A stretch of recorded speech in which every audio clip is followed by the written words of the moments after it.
बंधुगण गरम पानी रे गाधेइले केउं असुविधा हेबो जानिले आश्चर्य हेबे। स्नान करिबा बा गाधेइबा आम जीवनर एक अविच्छेद अंग। आमे दिन रे न गाधेइबा पर्यंत भल लागे नाही। स्नान न करिले दिन सारा शरीर फ्रेश रही न थाए। सेतिपई आमे प्रतिदिन सकाळे उठिबा मात्रे गाधेइबा उचित, जा फल रे आपण दिन सारा भल एवं सुरुखुरुरे काम करि परिबे।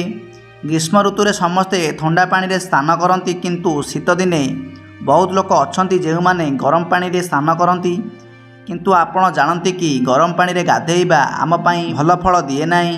वास्तव रे जदि आपण हालुका गरम पानी रे स्नान करती तेबे कोनोसी असुविधा नाही, किंतु जदि आपण अधिक गरम पानी रे गाधौचंती यह करिबा द्वारा आपण अनेक असुविधार सम्मुखीन हेबे। बंधुगण गरम पानी रे गाधेइले केउं असुविधा हेबो जानिले आश्चर्य हेबे।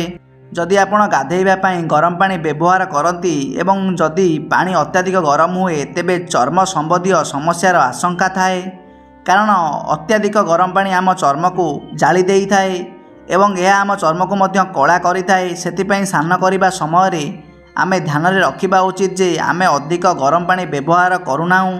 यह मध्य केश को दुर्बल करी चुट्टी झड़िबा समस्या मध्य देखा देई थाए। गाधेइबा पई अधिक गरम पानी व्यवहार करिबा आम केश उपरे बहुत प्रभाव पकाई थाए। यह करिबा द्वारा केशर मूल दुर्बल हेबाकु लागे, जेउ कारणरू केश झड़िबा आरंभ हुए। सेतिपई आमे गाधेइबा पई अधिक गरम पानी व्यवहार करिबा उचित नुहे।